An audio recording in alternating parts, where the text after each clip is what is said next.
they're not going to have the full context. You have to trust yourself. So when you're getting advice, listen to it always, of course, but execute on what you think is best, not necessarily what people have told you have to do. And now, your podcast hosts, Andre and Christian. Hello and welcome to Connecting for Future, the podcast where we explore the latest trends and insights in business, technology and society. I'm your host Christian, and with me is my co-host Andre. Andre, how are you today? I'm great, Christian. I'm really excited about our guest today. Actually, she is the first woman in our show, so it's the first. Karen, we're really glad to have you. You're a true innovator and a real role model for women in tech. So great to have you here. Thank you so much. I'm excited. It's going to be cool. Karen, you have been recognized as one of the top women innovators in tech. Can you tell us a little bit about your journey and your motivation in pursuing innovation? Of course. I've had the pleasure of stumbling into computer science studies. That was actually a friend of mine who recommended. I'd never programmed before. I didn't really know what Java was or any of the other programming languages, but I loved math, and I was told that you're going to love this as well. And I absolutely did. I fell in love with all of the opportunities that technology provide. I never looked back, to be honest. It's a whole world that you can explore and invent, and nothing's been discovered yet, right? I find that very exciting. Awesome. That's great. So Karen, you founded No Isolation in 2015, I believe. Can you tell us a little bit more about your business? What are you doing? Why are you doing it? And how it's going? Yes, of course, Andre. We've had the pleasure of, over the past 7 years, working with what we call warm technology. And this all started in 2015 when a friend of mine, she was working as a nurse at a children's ward, and she was mentioning just bypassing that these kids were lying there on their own, that they weren't getting any visitors, and that everyone told them to focus on getting better. And I reached out to two amazing people that I knew from my previous job at something called Startup Lab, which is a tech incubator. So I'd kind of been colleagues with them without working for the same company, because there's a lot of startups at Startup Lab. And I reached out to Marius and Matthias and told them about these kids and said, hey, between the three of us, we can build something to make their lives slightly easier. And we didn't know what we were going to end up building, but all three of us agreed that if technology can be cold, it can also be warm. It's simply a tool that you design and create to do the task you have at hand, right? And we started doing research into these kids, found that social isolation is not only a problem for this demographic, but it's very broad. So we named the company No Isolation, still not knowing what products we were going to build. Ended up for the kids building a telepresence robot called AB1 that lets them go to school through the robot. And then later we made a computer, the world's simplest computer, I would even venture to say, for the otherwise analog. So if you have a dementia diagnosis or anything stopping you from using normal technology, we've built a computer for you. And I hope in future that we get to tackle all of the demographics in society that's struggling with social isolation, and see if we can create technology that will, if not solve it entirely, then at least help. So that's what we do. That's really great, Karen. I mean, Christian and I, we started this podcast series, Connecting for Future, because we believe that technology can make an impact in life and that we can tackle a lot of challenges with the use of technology. And your company is such a great example of doing exactly that. So in the beginning, you didn't have an aim to make money. Is that correct? It was really the purpose of helping? Yeah, so we are a for-profit company, and I think it's quite important for me to prove that the people out there trying to do good should and can also be the people making the most money. I think it's terrible to think that the oil companies can make as much as they want to, but the do-gooders cannot. It's kind of there's a logical brist in there somewhere. But yeah, we've all three of us have started companies before.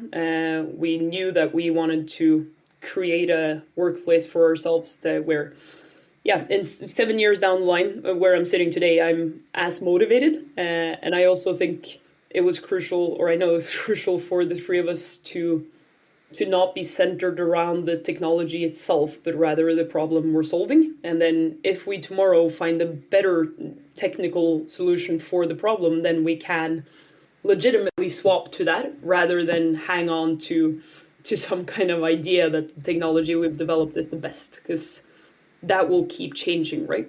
And it's really fascinating, right? So I still remember, Karen, at the last CeBIT, right? There was also you guys with No Isolation together with Vodafone. And this is such a great solution, right? So ever since I was always pushing, saying, hey, look, we have to speak to Karen. And it's truly amazing what you guys do. And I can also believe it's also not easy, right? So if you think about schools, getting no isolation into a school, everybody's very protective, right? Saying, showing the kids with cameras and the sound. How did you guys work this out? Does it work across Europe? Do you got like some barriers still? Yeah, no, it's been a long journey. We've learned a lot over the past 7 years. So we're with the robot, we're scaling much faster now than we've been able to the previous years, because we have to take every privacy security issue, we have to take it much more seriously than any normal startup. We are obviously placing cameras in classrooms where we often have our user operating the robot from a hospital screen or scenery, and that means you're stepping into every minefield that you can possibly imagine, and you need to be on your toes and do everything right. But it's been the most exciting part has actually been to start scaling in Germany. We started that journey 2 years ago. And Germany is, without question, the strictest country in Europe. We're being asked the most questions there, but they're also the most organized. So our work in Germany is paving way for all of the other markets in terms of it being made central decisions on whether or not we're delivering on the GDPR good enough, right?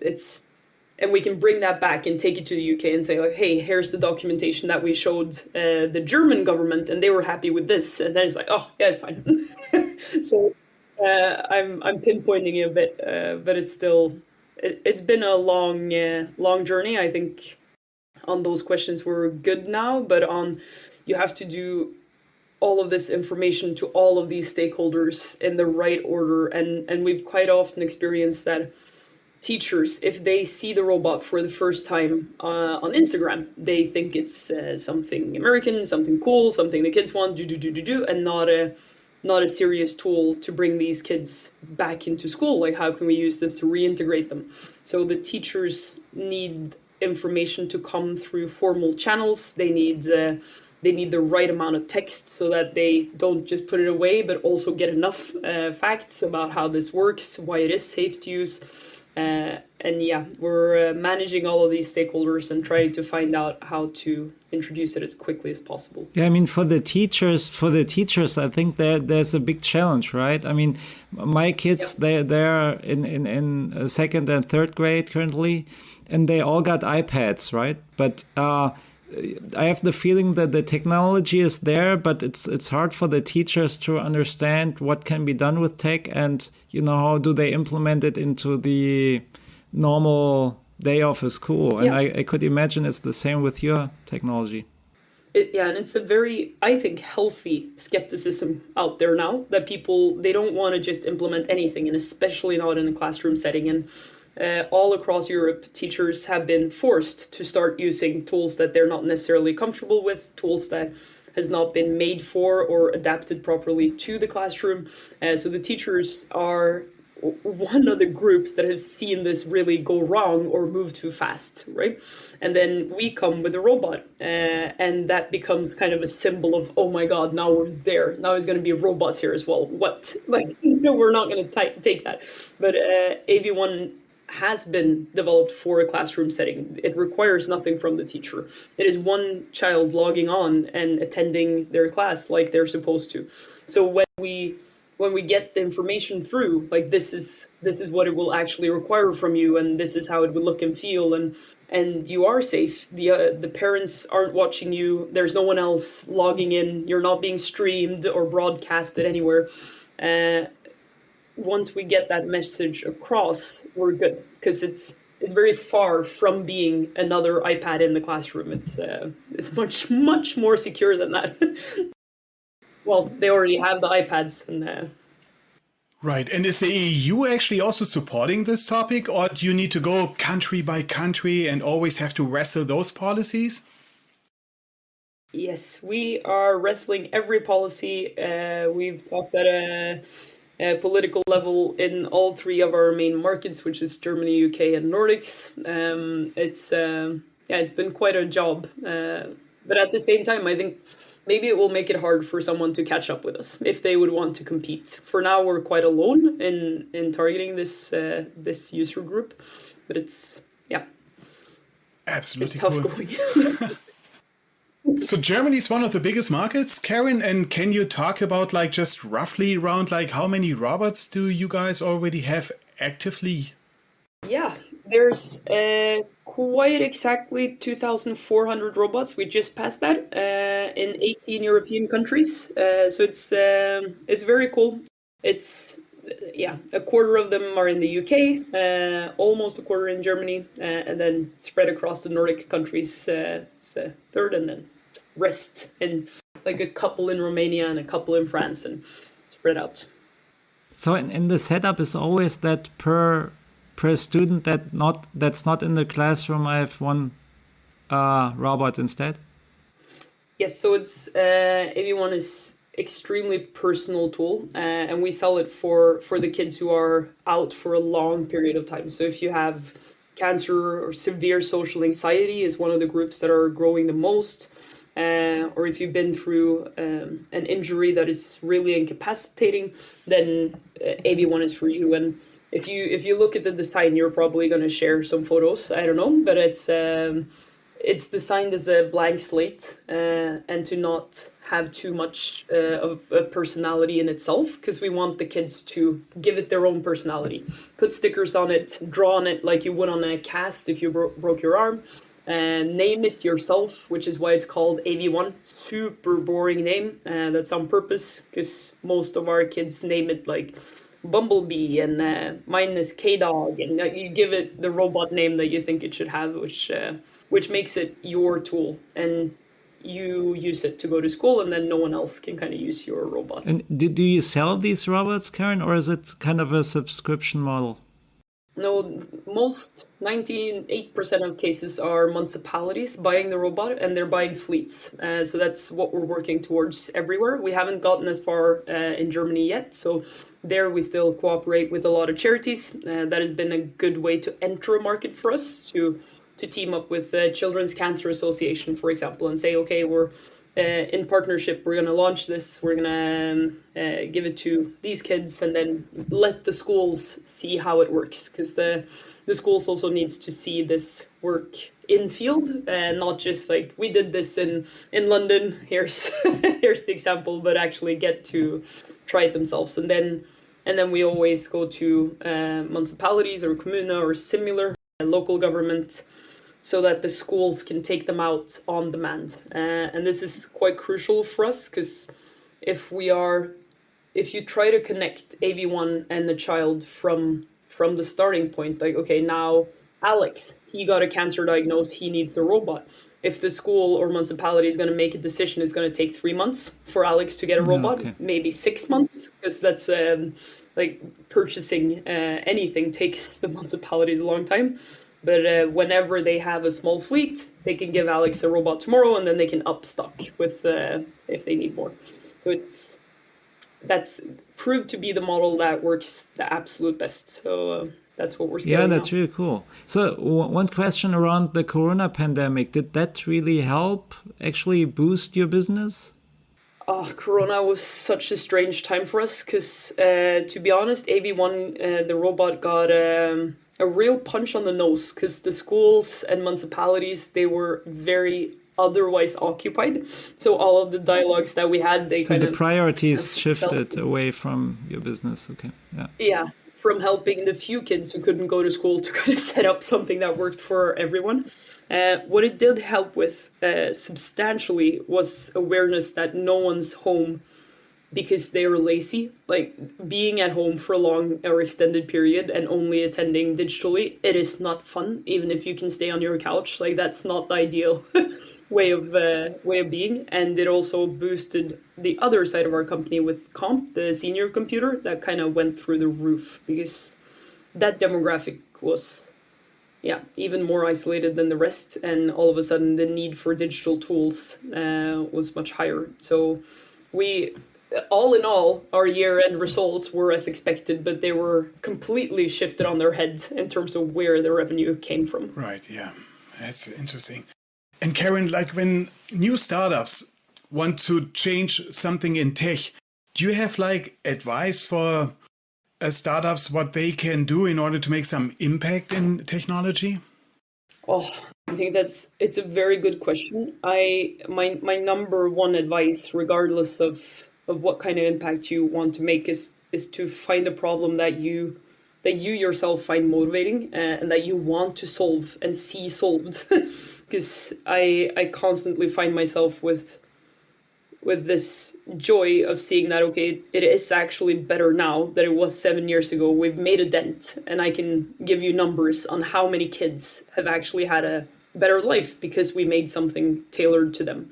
And I think we wouldn't have been able to reach that type of impact or to say confidently that we are making lives better if we hadn't picked problem first. If you're always trying to back prove how what you've made makes an impact, then you'll struggle from the get-go. But if you know that this is what I'm going to solve and measure and then build on top of that, it will be super Yeah, easy. I think this is a great advice for any company, not just the startups, Yeah. right? Also for the space we are in, Christian, because I think if you tackle the problems, understand customer problems, and then try to help there, it's always a good idea to do Exactly. that, right?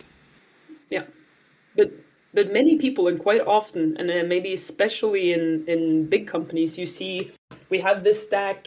What problems is this stack solving? And then you start cherry picking the problems that you feel fit with what you have, and it becomes an issue because you don't know if that's the only thing it does, or if it does something more or differently, or if it hits the mark perfectly. And that's what I love about this problem first type of thinking, because you'll end up building the best solution to solve that problem rather than saying, I have this solution and it kind of fits with this problem. Yeah, that's true. I mean, that's some great advice.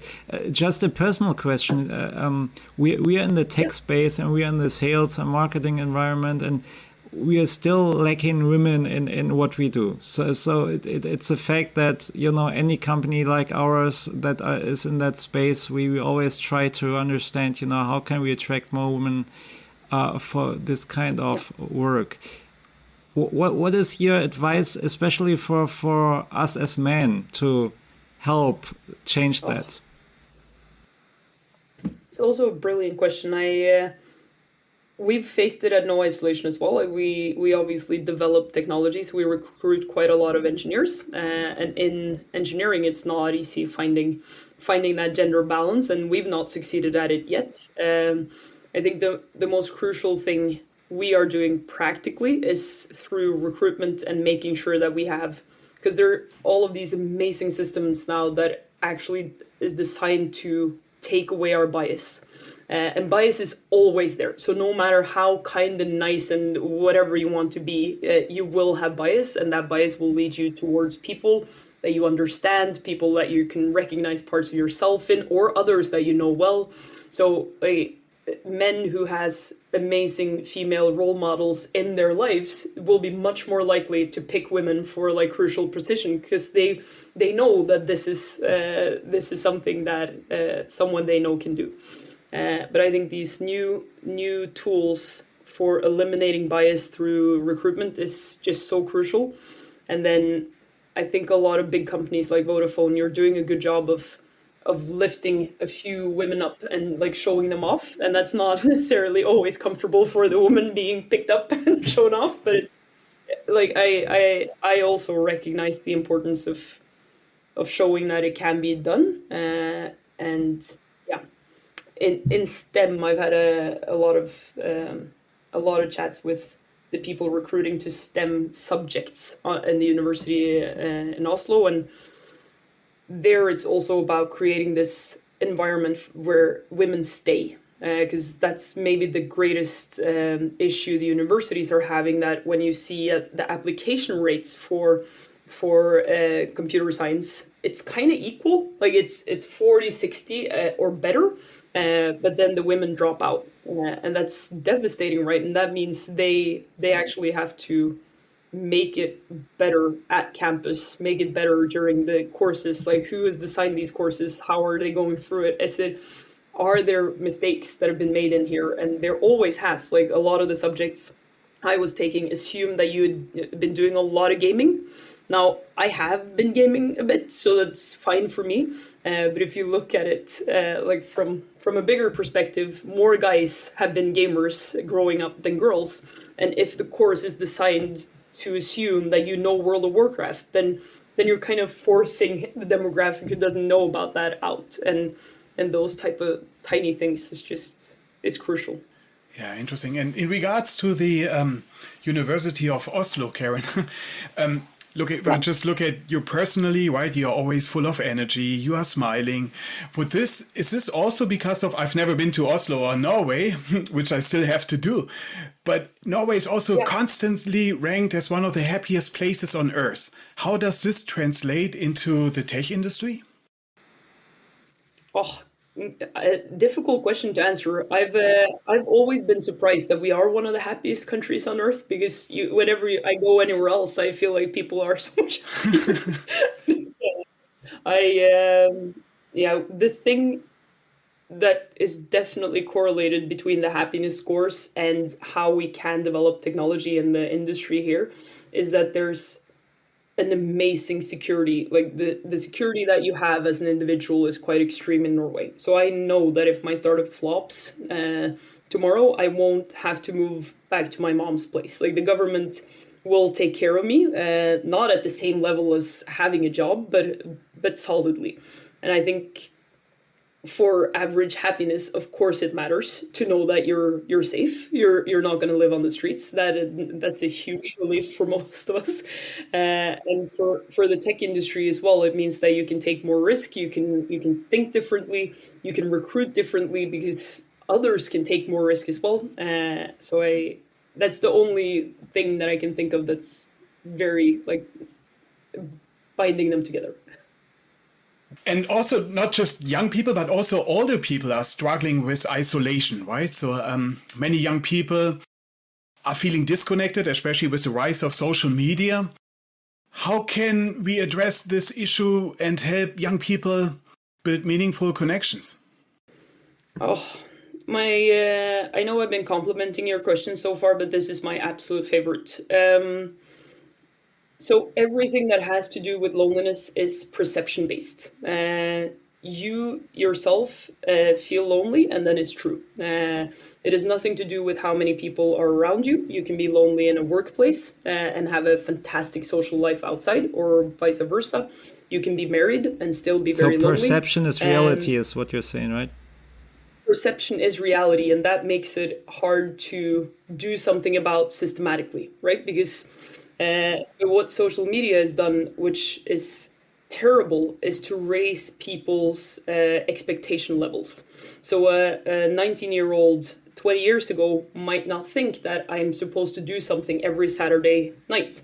But now you're seeing that everyone else is doing something Saturday night, or everyone else, because you're obviously not seeing everyone, you're seeing a few, the few people who have posted something. But we've raised expectation levels, which is horrendous, because our own expectation levels is what sets our perception of being lonely or not. And the best example of this is that you can look at two meals, breakfast on Tuesday morning or dinner on a Friday night. And eating the Friday night dinner on your own might be experienced as quite sad. But Tuesday morning, you don't care. You're going to eat it alone. Doesn't matter. So it's our perception of what is that meal supposed to be that defines whether or not the moment is experienced as lonely. And a grandmother in Spain who gets visitors twice a week will experience herself as much more lonely than a Nordic grandmother getting 2 visitors a week, because the Nordic grandmother was like, fuck yes, I got 2 visitors this week, that's good. That was what she was expecting. And I think on a national or even global level, we should work very hard to educate people on this, because the second you can start working on your expectations of yourself. Like, okay, it is okay to eat dinner alone on a Friday. It is okay to not go out every Friday night. It is okay to not have a million friends. And all of these things that kind of messes us up are in our heads. But someone needs to tell us that, we should lower or adjust at least our expectations of ourselves, because it can actually be quite or have devastating health effects to go around and constantly feel like you're not living up to what you think you should be. That's really a meaningful conversation we have with you, Karen. Really, we appreciate it. Very cool. So, Christian, should we start our quick fire round? What do you think? Yes, let's start with the first one. Andre, it's yours. So, what's your favorite business book, Karen? 0 to 1. Peter Thiel. I'm not a fan of him personally. I think he's done a lot of not so great things, but he's obviously done a lot of great things as well, including this book. Cool. Now I got a good one. You are starting as a CEO in a huge global organization, and you can decide your own salary. How much would that be and why? 1.2 million Norwegian kroners, which would translate to, with today's currency, 100,000 euros, I think. And then I'd love to have a bonus end of the year if it went really well and my employees scored my work good. Wow, that's a specific answer. We didn't expect that. Very cool, Karen. Thank you. It is exactly how much you can make before it stops mattering on your well-being in Norway now. Like, there's always a threshold. Like, you need to, as long as you make more, you will be like generally more satisfied. That roof is now at 1.2 million Norwegian kroners, or 100,000 euros. And then money will stop providing you happiness and just be a luxury. So I think I'd love to be exactly on that roof, and then maybe bonus end of year that I can spend on something that won't make me happy, but maybe make everyone else happy. I don't know. Makes sense. So, Karen, weekend is coming up. Chilling or partying? And don't say working, please. No, chilling would be my preferred, but it won't be neither of those, because I have a 1-year-old, so I will not be chilling and I will not be partying. She will be partying. This is true. I will be running 100 kilometers an hour after her, trying to stop her from falling off. I can relate to that, yeah. Yeah. Wait, and Karen, do you still have one special advice for, especially for leadership, for young leaders who want to do something? Yes, so for young leaders in particular, I think it's crucial to find some people in your life that you trust and that you can actually go to with all of the practical issues that you will be having. There's going to be many. And I think they shouldn't have a formal role in your company or around you, but rather be advisors, mentors, you can call it wherever you want. I think the formal title is much less important than this being someone you trust. And I think, secondly, that you need to trust yourself after that. Because there's way too many young leaders, and I've seen this with myself, I've seen this in Startup Lab, that listens too much and executes too much based on other people's advice. But if you are leading a company or project or team, you are the only one who really knows all of the details. So no matter how much board members you have or investors or well-meaning advisors, they're not going to have the full context. You have to trust yourself. So when you're getting advice, listen to it always, of course, but execute on what you think is best, not necessarily what people have told you you have to do. Well, Karen, it's been great having you on the show today. Before we wrap up, you built such a great business, right? And if anybody wants to know more about No Isolation, go on the website on No Isolation. And also, if any organization wants to spend some money, right? So I still remember if you are like organized in Lions Club and you still have some leftovers, look at No Isolation, spend some money and do something good. Yes, agreed. Thank you so much for having me, Andre and Christian. It was such a pleasure. Thank you, Karen. Thank you to our listeners for tuning in to Connecting for Future. We'll be back next shortly with more insights into the world of technology. Please hit the follow button to stay ahead for future episodes. All the best and take care. Your podcast host, Andre and Christian.